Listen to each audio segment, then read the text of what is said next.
Hello and welcome to Tech Me Out. Today we're going to be taking a look at the top 10 Android apps for this week. Now these are just a few applications, old and new, that I'm currently enjoying on my HTC One M8 that I wanted to share with all of you. So without any further ado, let's go ahead and get started. So first up, we're going to talk about this wallpaper I have here. It's basically a live wallpaper and is known as Space Galaxy Live Wallpaper. And as you can see, it just gives this beautiful animation of this galaxy. And I'm not certain about you, but I personally love wallpapers that kind of show off space or the galaxy. So with the live animation such as this one with, you know, pretty much HD graphics and everything looks absolutely stunning, I definitely suggest you check it out, especially because it is free. Now, the first application I want to show you is known as Dynamic Notifications. Now, it is a free lock screen, or notifier rather, because you can set the option for it to function as your lock screen, or if you don't want this to be your lock screen, you can let it pretty much appear anytime you get a notification. So as you can see in the middle, we have the unlock button, and I can hold my finger here, and if I were to have a notification, I would be able to preview its content up here and open immediately into the notification by sliding up. Or to unlock my device, I'd slide to the right, or to jump straight into my camera, I can slide to the left. But I currently don't have any notifications to show off, but I can at least show off the interface of how this lock screen looks. So I'm gonna go ahead and unlock my device. I do have a passcode up here with this lock screen, so you can have the option to still keep security onto your device by setting a lock screen pattern. And so I'm going to jump in here to Dynamic Notifications. And these are the options that you have in terms of your settings. So you can manage blocked applications, basically apps that you don't want to appear on the lock screen. You can have a custom timeout. You can also have breathing notifications. So when new notifications come up, they only will appear once. And you can also use it as your lock screen. So this is what I was talking about. Basically, if you don't want to use it as your lock screen, but you do want it to appear when you get a notification, then you would uncheck this option. Or if you want it to remain on your lock screen, regardless if you have a notification or not, then you would check this option. It will also auto wake up your device when it has a notification. You can put widgets up there from dash clock, and you can also customize the buttons and everything as far as the layout of, you know, when you slide up, it opens the notification, you slide to the left, it goes to the camera, that type of thing. So there are some things that you can customize in addition to these options that I'm showing you here. But overall, that is Dynamic Notifications. Definitely check it out and let me know what you think. Up next, we have Insta Video Saver. This is just a random video I found on Instagram to kind of demonstrate what I'm talking about. But basically, you can come in here and copy the share URL and then go into the Insta Video Saver application. And you can paste that URL. And then you can select download. It basically lets you download Instagram videos. So if I were to select download here, it then will ask me, do I want to download the image or do I want to download the video? So I would say download the video. And once it's finished, I can then open it. Let me use view videos. And now I'm able to watch the Instagram video without Instagram. So basically I now have this Instagram video in my camera roll. Up next, we have Fonto, and Fonto is pretty cool in terms of letting you take a picture and adding the text to it. So it lets you make memes. So I have this random picture of these squirrels. I was playing with it a little bit earlier and I kind of came up with these options here. So I currently have that moment when, and you can basically change the text. You can also change the size of the text. You can change the font. And you have all these different font faces that you can play with here. You can tilt the text, change the style of the text, meaning the color, and then you can also move it. So you can move it where you want it to go or use these little directional keys here to also move it. But that's really all there is to this particular one. Once you get it the way you want it, you can then save it and upload it to wherever or share it to wherever. We have up next my Twitter client. I use Tweedle basically for Twitter.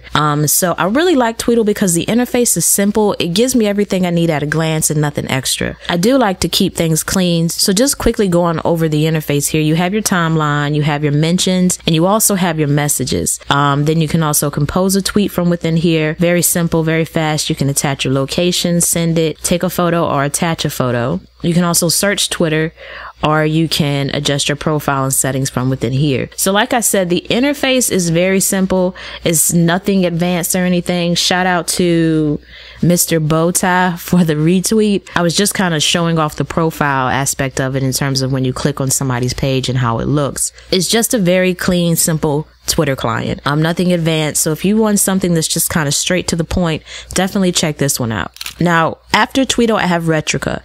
Now, Retrica is pretty cool because it has all of these filters that are kind of old school in terms of making your photo look that much better. So I'm gonna use my little Amazon guy as the guinea pig here. Now, you do lose the tap to focus option.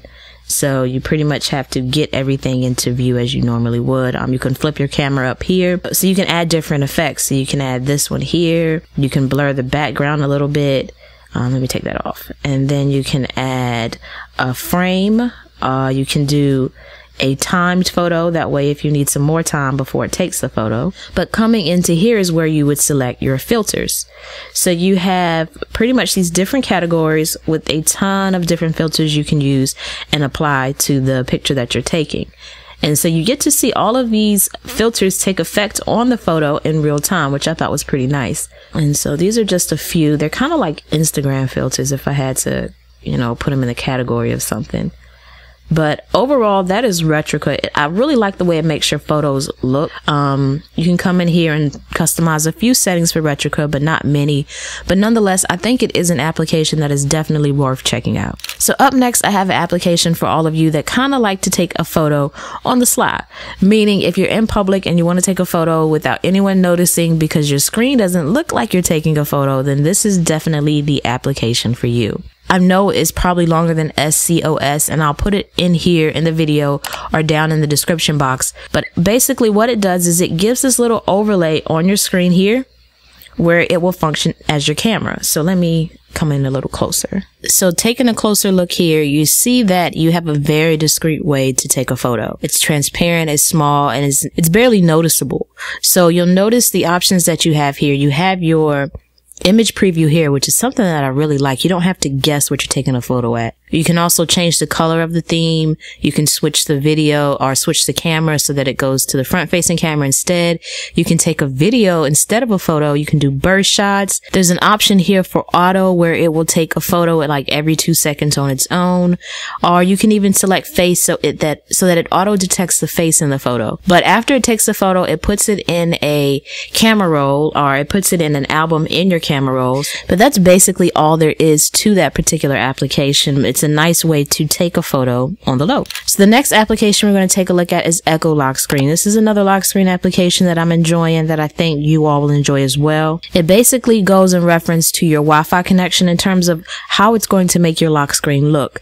So it caters towards things that you may want as a priority if you're home versus if you're at work. So I'm going to go ahead and jump into my lock screen. And you'll see here on my lock screen, I have these options. So I have the slide to unlock option here, much like iPhone. I really did not mean to unlock. So with your notifications, you have a few options. You can slide to the right a little bit to set a reminder, or continue to slide to the right to pretty much set which category you want that particular notification link to.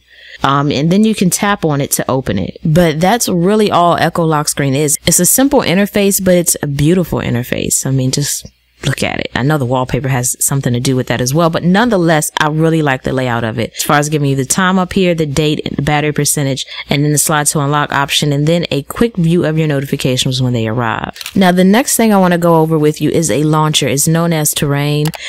Basically, I really like it because it gives you everything at a glance. It's simple and it's easy to use. So you have your clock up here, which I pretty much installed a widget for that.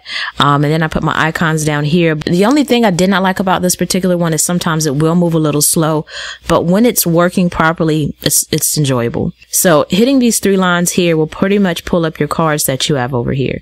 So you can have your calendar, any traffic incidents that are around you, the weather, and then you have your toolbox.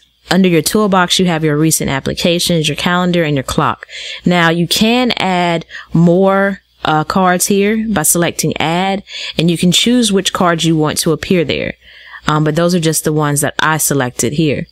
And then you can hit the search icon here, and this will search your phone for anything that you have on it.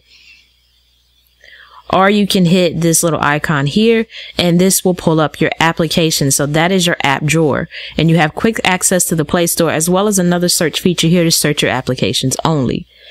But that's really all there is to this particular launcher, but I liked it because I didn't really need another home screen. You know, I had my cards here, which gave me access to a lot of things that I would normally add apps for. And then I have my app drawer over here from just simply tapping here. Or you have a slide and gesture as well, so you can slide each of those options in from the side.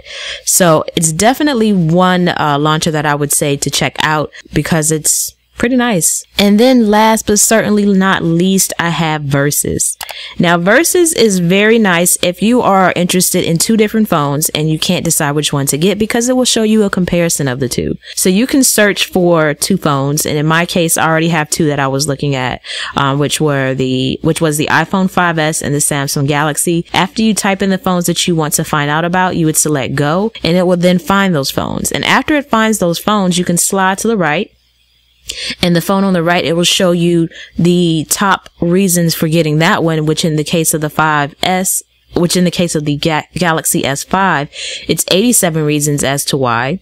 Or I can slide all the way to the right and see the top 30 reasons to get the 5S. So basically that's all this really does. You can also share what you find with that icon there. But other than that, that's pretty much the gist of Versus. So these are my top 10 applications for your Android device that I wanted to share with all of you to check out. If you enjoyed this video, please be sure to give it a thumbs up. Leave your questions and comments down below. Don't forget to subscribe for more. And as always, thank you for taking the time out to let me tech you out.